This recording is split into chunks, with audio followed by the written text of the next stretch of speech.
अब कहा जाता है कि गोजर की एक टांग टूट जाए तो कोई फर्क नहीं पड़ता है, लेकिन कुछ ऐसे षड्यंत्रकारी लोग थे, ऐसे लोग थे जिन्होंने गोजर की कम से कम 31 टांग एक बार में उखाड़ दी है। अकेला चलता है और उत्तर प्रदेश में कोई शेर है तो ओम प्रकाश राजभर। मैं पिछड़े समाज के हक की बात करता था, वो सुनना नहीं चाहते थे, इसलिए हमने मंत्री पद को लात मार दिया था। और आप कह रहे हैं कि व्यापार के लिए राजनीति कर रहे हैं।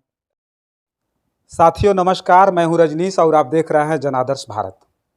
साथियों, हम इस समय उत्तर प्रदेश की राजनीतिक गर्माहट की बात करेंगे। चूंकि उत्तर प्रदेश की राजनीतिक गर्माहट की बात करें तो थमने का नाम नहीं ले रही है। उत्तर प्रदेश में जिस तरह की राजनीति की सरगर्मी बढ़ी हुई है, उसमें सबसे बड़ा अगर नाम आता है तो इससे पहले हमने एक ऐसे नेता का जो है वो इंटरव्यू लेकर के आप अपने चैनल पे हमने दिखाया था, ओम प्रकाश राजभर जी का। और ओम प्रकाश राजभर जी समय समय पर गर्माहट लाते हुए दिखते थे उत्तर प्रदेश की राजनीति में, लेकिन आज कहीं न कहीं उनका ही दाव उल्टा पड़ गया है।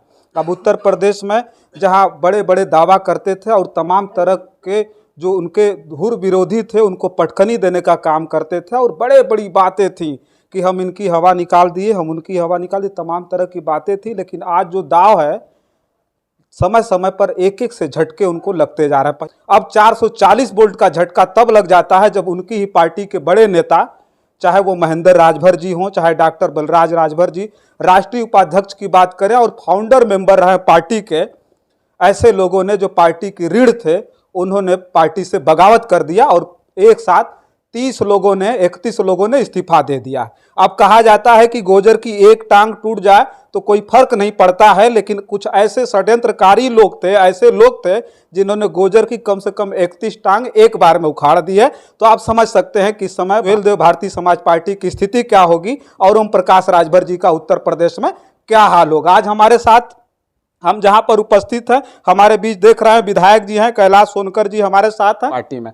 तो बहुत बहुत सर स्वागत है विधायक जी आपका। कि चैनल को मैं धन्यवाद देता हूं, आप आए हैं और हम सभी का यहाँ हम लोगों को अपनी बात रखने का अवसर देना चाहते हैं। बताएं क्या पूछना चाहते हैं। आखिर विधायक जी, ये समझ में नहीं आता है कि क्या चल रहा है उत्तर प्रदेश की राजनीति में। जो बहुत बड़ा कद, हमने पिछली बार इंटरव्यू उनका किया था तो उन्होंने कहा था कि शेर अकेला चलता है और उत्तर प्रदेश में कोई शेर है तो ओम प्रकाश राजभर जी है। आज क्या हो रहा है? आज जो स्थितियां पैदा हो गई हैं, शेर अकेला चलता है और गोजर को जैसे 32 टांग आप बताए, तो गोजर के जो 32 टांग होते हैं, गोजर के जब 31 टांग उकड़ जाते हैं तो एक टांग पे गोजर नहीं चल सकता है। और एक समय था जब ये पार्टी सुहेलदेव भारतीय समाज पार्टी बनी थी, उस समय सारे लोगों के अंदर एक उत्साह था और सुहेलदेव महाराज के प्रति सभी के अंदर अपार श्रद्धा थी। और सभी लोगों ने यह पाया था कि हमारे पूर्वज महापुरुष सुहेलदेव महाराज जी जो है, वास्तव में उनके विचार और उनके जो संघर्ष थे, उनकी प्रेरणा लेकर के हम लोग इस पार्टी को आगे बढ़ाएंगे और आगे चलते रहेंगे। और पूरा राजभर समाज जो हमारा बेस वोट था वो सबसे पहले जुड़ा और पूरी तरह से जुड़ा। उसके बाद उसमें जितने भी वर्कर थे निस्वार्थ पूरी तरह से पार्टी की सेवा करते थे। चंदा उतार करके सब अपने लिए खाना नहीं खा पाते थे, एक समय खाते थे, पैदल चलते थे, लेकिन ओम प्रकाश राजभर जी को पूरी तरह से समर्पित थे और हर तरह से तन मन धन से लग करके पार्टी को आगे बढ़ाने में तत्पर रहे और बढ़ाने का काम भी किए। और बढ़ाने के बाद जब 2017 में सुहेलदेव भारतीय समाज पार्टी का भाजपा से गठबंधन हुआ और उसमें मैं भी अजगरा से टिकट पाया, और यहाँ के कार्यकर्ताओं का सुहेलदेव भारतीय समाज पार्टी के मैं आभार प्रकट करता हूँ कि गरीब होते हुए भी उन्होंने ओम प्रकाश राजभर से ज़्यादा शेर दिली दिखाया और एक एक कार्यकर्ता शेर नज़र आया मुझे। और जिस तरह से लग करके चुनाव में उन्होंने पूरा हमारा साथ दिया, और ज़्यादा से ज़्यादा 20 दिन का चुनाव हमारा था, 20 दिन में मैं चुनाव लड़ा और पूरे कार्यकर्ता पूरी ताकत के साथ लगे और 22,000 लगभग वोटों से मैं चुनाव जीता और विधानसभा पहुंचा। मैं भी विधायक बनने के बाद सुहेलदेव भारतीय समाज पार्टी के हमारे जितने कार्यकर्ता थे उनको देवता तुल्य सम्मान दिया और सभी का आदर सम्मान पूरे 5 वर्षों तक किया और परिवार की तरह अपने जोड़ लिया। निश्चित रूप से उसके बाद जब ओम प्रकाश राजभर ने इस बार 2022 में गठबंधन किया समाजवादी पार्टी के साथ, समाजवादी पार्टी एक विचारधारा की पार्टी है और एक ईमानदारी से पूरे अपने कार्यकर्ताओं के साथ कंधे से कंधा मिला करके उनको आगे बढ़ाने के लिए संकल्पित पार्टी है और वो कभी भी व्यावसायिक पार्टी का कभी कोई आक्षेप उनके ऊपर नहीं लग पाया। लेकिन ओम प्रकाश राजभर ने 2022 में जब सपा का साथ पाया और सपा ने पूर्ण रूप से इनको सहयोग किया, जितनी इनको अपेक्षा नहीं थी कि हमको इतनी सीट मिल जाएगी, इनको 17 सीटें दे दिया। उसके बाद इन्होंने राजनीतिक पार्टी जो बेचारे गरीब गुरबा जो भी राजभर समाज के या अन्य समाज के जितने लोग भी उस पार्टी से जुड़े थे, अपने खून पसीने को एक करके पार्टी को बढ़ाने का काम किया था और एक राजनीतिक पार्टी बनाया था, उसको इन्होंने व्यावसायिक पार्टी में बदल दिया। और व्यावसायिक पार्टी में बदलने के बाद इन्होंने अपने किसी भी कार्यकर्ताओं को टिकट नहीं दिया और सारे टिकट को इन्होंने बेच दिया। और इनको जब यही काम करना था तो पहले जब भाजपा के साथ गठबंधन था तो उस समय मंत्री पद मिला था और कैबिनेट मंत्री का पद बहुत बड़ा होता है।